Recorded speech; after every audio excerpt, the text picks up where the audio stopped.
ಒಂದ್ ಕಡೆ ರಾಜ್ಯದಲ್ಲಿ ಕಾಂಗ್ರೆಸ್ ನಾಯಕರು ಕೂಡ ಮೀಟಿಂಗ್ ಏರ್ಪಡಿಸಿದ್ರೆ ಆ ಕಡೆ ದೆಹಲಿಯಲ್ಲೂ ಕೂಡ ಎಐಸಿಸಿ ಅಧ್ಯಕ್ಷ ಮಲ್ಲಿಕಾರ್ಜುನ ಖರ್ಗೆ ಅವರ ನೇತೃತ್ವದಲ್ಲೂ ಕೂಡ ಇವತ್ತು ಸಭೆಯ ಆಯೋಜನೆ ಆಗಿದೆ. ಬೇರೆ ಬೇರೆ ರಾಜ್ಯಗಳಲ್ಲಿ ಇವತ್ತೇ ಎರಡನೇ ಹಂತದ ಪಟ್ಟಿ ರಿಲೀಸ್ ಆಗೋ ಸಾಧ್ಯತೆ, ಅಂದ್ರೆ ಆ ಬಗ್ಗೆ ಚರ್ಚೆ ಮಾಡಿ ಅಂತಿಮಗೊಳಿಸೋದಕ್ಕೆ ಎಲ್ಲಾ ರೀತಿಯ ತಯಾರಿಗಳಾಗ್ತಾ ಇದೆ.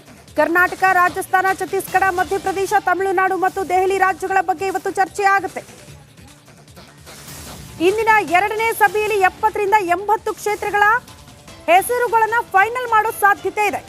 ಮೊದಲ ಸುತ್ತಿನ ಸಭೆಯಲ್ಲಿ 39 ಕ್ಷೇತ್ರಕ್ಕೆ ಟಿಕೆಟ್ ಘೋಷಣೆ ಮಾಡಿದೆ ಕಾಂಗ್ರೆಸ್, ಕರ್ನಾಟಕವೂ ಸೇರಿದಂತೆ. ಒಟ್ಟು ಬೇರೆ ಬೇರೆ ರಾಜ್ಯಗಳನ್ನು ಗಮನಿಸಿದ್ರೆ 39 ಕ್ಷೇತ್ರಕ್ಕೆ ಆಲ್ರೆಡಿ ಟಿಕೆಟ್ ಅನೌನ್ಸ್ ಮಾಡಿದೆ ಕಾಂಗ್ರೆಸ್. ಇನ್ನುಳಿದಂತಹ ಬೇರೆ ಬೇರೆ ರಾಜ್ಯಗಳಲ್ಲಿ, ಅದರಲ್ಲೂ ಕರ್ನಾಟಕದಲ್ಲಿ ಇನ್ನೂ 21 ಕ್ಷೇತ್ರಗಳ ಅಭ್ಯರ್ಥಿಗಳ ಪಟ್ಟಿ ರಿಲೀಸ್ ಆಗಬೇಕು. ಹಾಗಾಗಿ ಇವತ್ತು ಚರ್ಚೆ ಆಗುತ್ತೆ ಅಂತ ಹೇಳಲಾಗ್ತಾ ಇದೆ. ಇಂದು Congress election committee meeting, AICC ಅಧ್ಯಕ್ಷ ಮಲ್ಲಿಕಾರ್ಜುನ ಖರ್ಗೆ ನೇತೃತ್ವದಲ್ಲೇ ಸಭೆ ಆಗುತ್ತೆ.